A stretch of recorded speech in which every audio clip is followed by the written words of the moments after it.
Hello, everyone. My name is Dominique, and I will be discussing my personal story speech. So, I never knew the process of getting an autism diagnosis could be so hard and draining.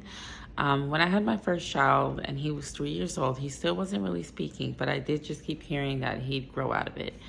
And in this day and age, there's so many people, or most of us have a friend, relative, or know someone that has been touched by autism, yet there's still so many misconceptions and delays that are happening. So today I wanted to discuss how early intervention and a diagnosis can change lives, making autism not only a barrier, but a bridge to potential. So again, today I wanted to discuss the power of early intervention, understanding autism, and the positive outcomes of early intervention. So when it comes to the power of early intervention, in my case, a pediatrician referred my son for autism evaluation, which she stated that he was at risk, but she wasn't really sure. So of course I went and got a second opinion, and then I received that from a different provider. And after multiple assessments, he was finally officially diagnosed with autism spectrum disorder in 2023. Thankfully, the diagnosis did not close doors, but it did open them.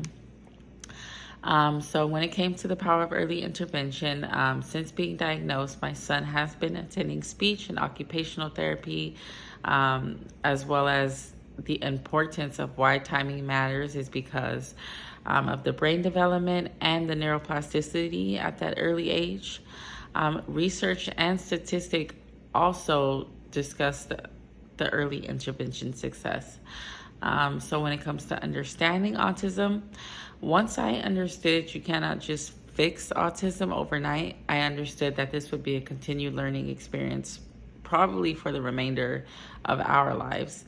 So understanding autism spectrum disorder is also a developmental condition that affects how a person communicates, interacts, behaves, and learns. So it is called a spectrum, because the symptoms can vary from person to person. So no two individuals are exactly alike. There's also a few common signs and symptoms of autism a few common signs and symptoms of autism are social communication interaction challenges such as limited or no eye contact, repetitive behaviors, and routines like echolalia, meaning, repeating the same sentence back to you when you speak to them, repetitive movements, and delayed speech. So when it comes to what causes autism, there's really no single cause, but research shows it's likely due to a combination of genetics or brain development. Also, when it comes to the long-term positive outcomes, so early intervention in autism can lead to long-term positive outcomes, including improved communication skills, stronger social connections, greater independence, and better academic and employment opportunities later in life. So early intervention for children with autism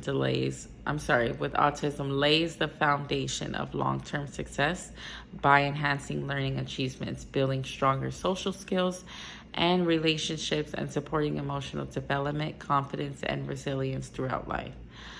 So increased independence is also a big thing as well. My child does currently require an aid for safety purposes when he's not around me, but eventually will have access to being more independent as he's only 7 years old. So children with autism that don't receive early intervention tend to struggle with behavioral issues, delayed speech, and social and emotional struggles.